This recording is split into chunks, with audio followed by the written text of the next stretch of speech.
Senator Smith, and then we'll adjourn just for a short break. Thanks very much, Chair.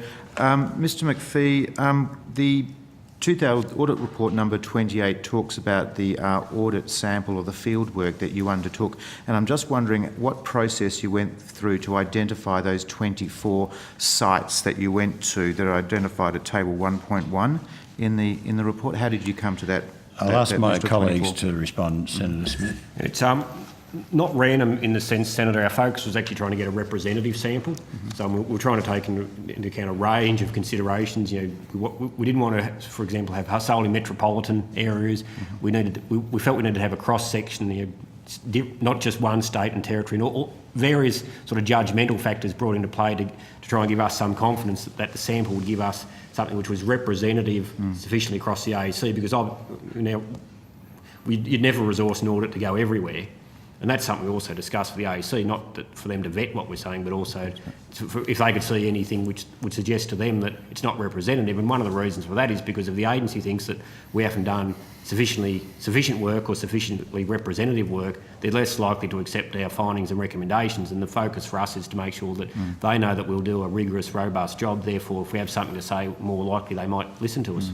So you went to 3 states and 1 territory, and in the case of New South Wales, you went to 9 sites. I'm just wondering why you wouldn't have gone to every state and territory and perhaps gone to a lesser number of sites in those states and territories.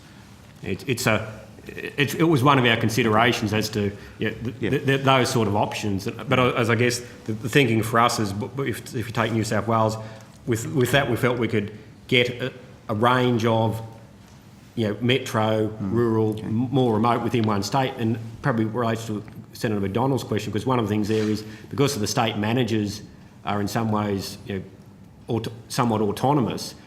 If we just did, say, 1 in each state and territory, we thought we wouldn't get enough coverage of within a state for that particular AEO. Well, I sort of see it slightly differently, Mr Boyd. I think that because state officers do have greater autonomy, that would be reason enough to go into each state and territory just to make sure, and I'll come to consistency in a moment, but then in the report it talks about having gone to 4 out of 7 states and territories, but doesn't actually mention which 4 you went to.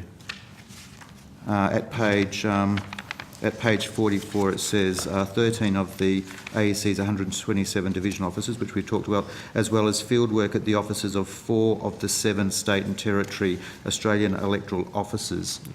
Which 4 were they?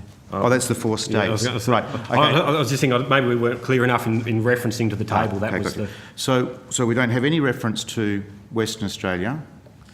By your own admission in the report and your early evidence, there appears to be a systemic problem in the AEC, because in the 2007 report you used the word slow about its implementation in regards to other audit work, and then we have the West Australian debacle in the most recent election.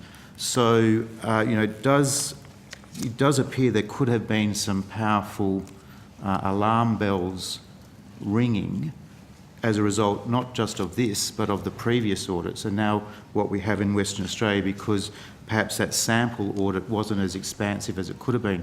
But my next question goes to, what observations did you make about the consistency of the AEC's practices across the country? So when Senator Smith goes to vote in Western Australia, in downtown Albany, and Senator Kroger goes to vote in downtown Melbourne, is the experience of the Australian elector the same on that day, and are the processes that support the election consistent across the country? I couldn't see anything in the report that might have reflected on that. Are there any observations or comments that you have? Well, I guess the areas of consistency, so this is the sort of questions you're asking us, and have obviously asked yourself, Senator, are things that we're thinking we go through and working out how we go about the audit. But certainly one of the reasons we went for this approach of having more than 1 in each state rather than doing maybe just 1 in each state and territory was that we could then see are the consistency issues within the state, within the division, and that's where we found the inconsistencies was more across between polling places and so forth, rather than just being this state did it that way and that state did it a different way. It seemed to be more specific to at the division level and at the polling place level. So that was where we were noticing those sort of inconsistencies, and that often got back to the resourcing situation, including, well, how long has the DRO been in the position? Is the DRO someone who's been seen as a highly performing DRO or not? You know, same with OICs and so forth. How early were the OICs brought on board? Did that influence considerations? I agree with Mr McPhee's opening comments. This is iterative, one set of evidence, leads to improvements, etc. My final question, we talked about internal audit committees in Commonwealth agencies. What does a gold standard look like? What are the features of that internal audit committee or audit process that make it robust, suitably robust for a Commonwealth agency? I ask the question because when the AEC comes, I'd like to be able to say, well, against these criteria, would you give yourself 10 out of 10 or 1 out of 10?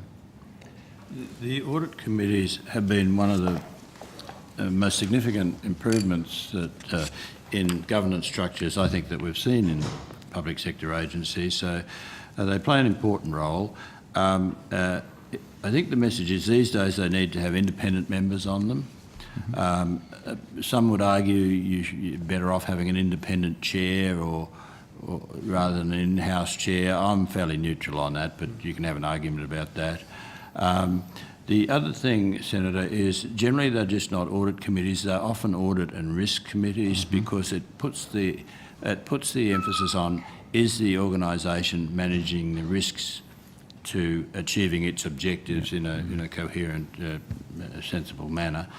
And then, of course, they need to look at, so their role are to look at the reports from internal audit to see that they're being progressed, the recommendations are being progressed, look at external audits and keep liaise with the external auditor on the financial statements, but also the performance audit program. I think assess whether the organisation is responsive to matters being raised and whether the organisation has got a suitable strategic and risk management framework for all of their functions. And the reason the independents are there is to bring external perspective but also objectivity. One of the historic issues in audit committees in the past is when you have just internal people is things can get a bit cosy, people don't prod quite as much as they might, all of that sort of thing. So, and the most important thing is that they have the chair has a direct line to the CEO to be able to pass on the views of the committee and to report the views of the committee on issues of concern, because the committee is intended to be a close advisor on these matters of risk management and control within the organisation. Great. Thanks, Chair.